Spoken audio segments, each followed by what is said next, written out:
जब बारिश होती है वो सड़क बैठ जाती है। वो कहते हैं जी पुरानी सीवरेज लाइन डाली गई है, इसी वजह से सड़क बैठ जाती है और लाखों करोड़ों रुपए का बजट लगता है और फिर काम ठप हो जाता है। फिर इंसान में होते हैं कि नई बारिश होगी, फिर कोई ना कोई हादसा होगा। जी बिल्कुल ऐसे ही है, हुए डलेंगे और जो मेरिट पे होगा, जो लिखा गया है सर क्या कहना एसओपी। चाह रहे हैं? मैं पहले आपकी आवाज नहीं आ रही थी तो इसलिए मैंने फिर सवाल रख दिया था मियां जाशिफ के सामने। सर आप बात कर रहे हैं कि इदारे जो हैं वो क्यों नहीं काम कर रहे भाई। पहले तो मुल्क की रियासत को मजबूत करो।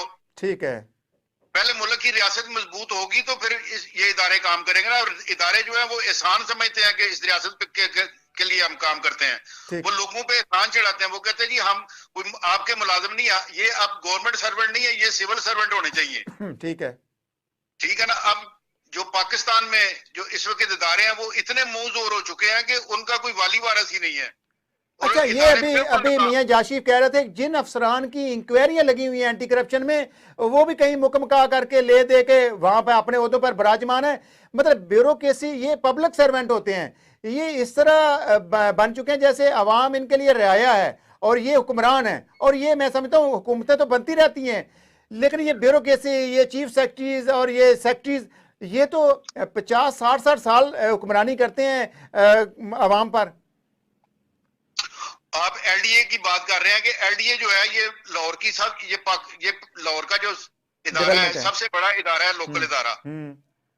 और ये इस वक्त लाहौर की जो आबादी है वो तकरीबन 1.5 करोड़ से ज्यादा तजावज कर चुकी है। ऐसा ही है। और ये इदारा जो है स्कीमों की मंजूरी देता है और मसला ये सिंध करता है तरक्याती कामों की तकमील वगैरह के लिए। जैसे शहर को प्लान करना सर, लाहौर की डेवलपमेंट में अहम किरदार होता है। और मैं आपको बताऊं कि लाहौर की अवाम को सबसे ज्यादा शिकायत और मुश्किलात भी इसी इदारे से ही आए। ऐसा ही है।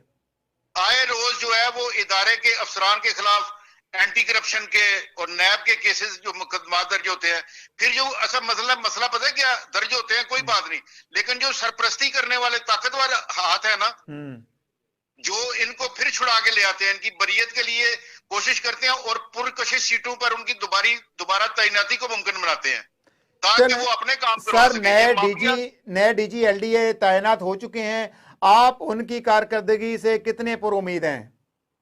सर देखें, आप देखा होगा आपने वज़ीर आला जो साहबका है नकवी साहब, उनका तो आपने देखा था कि किस तरह वो हर रोज दूसरे तीसरे दिन रोज वो जनाब करते थे, जितना उनका फुटवर्क था। लेकिन वो भी कुछ नहीं कर पाए इस इदारे के मुतल्लिक। ठीक है, वो भी बेबस होके चले गए। ओके, तो अब लगता है कि मरियम नवाज से भी ये इदारा उस तरह कंट्रोल नहीं हो सके, क्योंकि जो वज़ीर आला पंजाब होता है वो चेयरमैन एलडीए भी होता है।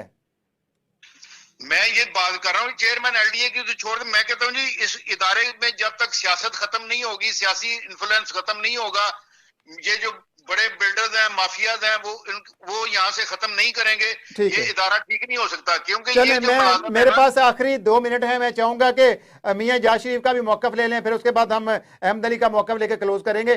क्या कहेंगे जी मियां जाशिफ साहब, अब किस तरह इदारों में बेहतरी लाई जा सकती है?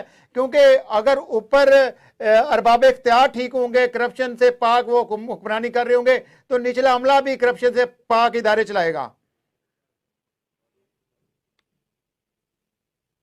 जी मियां साहब।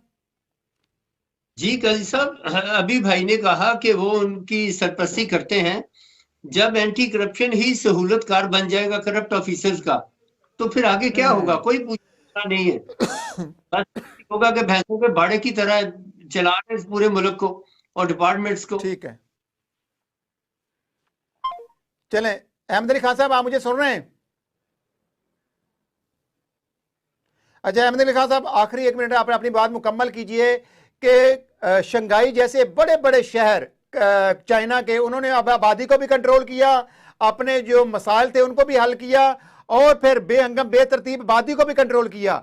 हमारा लाहौर जैसा शहर आलूदा तरीन, दुनिया का आलूदा तरीन शहर बन चुका है। कोई हल बताते हैं, फिर हम प्रोग्राम को क्लोज करते हैं। जी जी बिल्कुल, इसके बेहतरीन हल है। अपना एनवायरमेंटल डिपार्टमेंट जो है मौजूद हैं। वाटर को अब देखो ना, पानी जो है ना लाहौर का, इसमें आर्सेनिक की मिकदार 40 ppm क्रॉस कर गई है।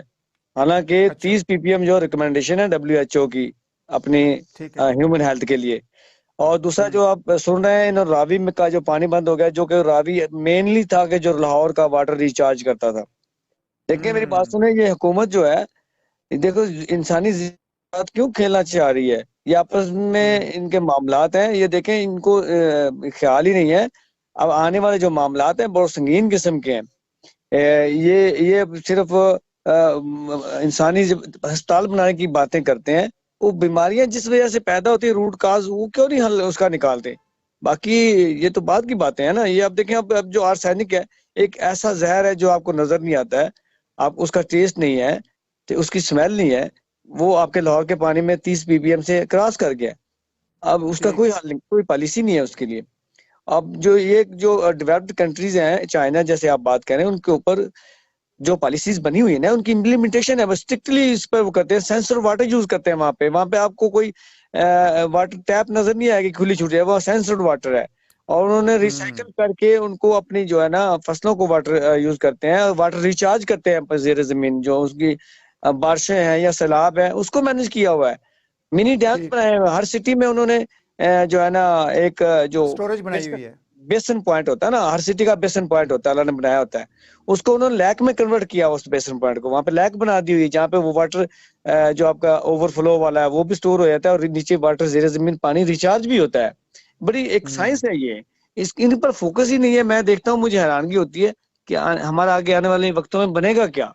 हम फिर अचानक भी क्या करें? क्या हम समंदर का पानी साफ करके की पियेंगे जैसे कि अरब अमारत पी रहे हैं? हम तो नहीं पी सकते, मेरे ख्याल में हमारे पास इतना तेल नहीं है कि हम बेचेंगे और पानी उसको हम ट्रीट करेंगे, वो पियेंगे।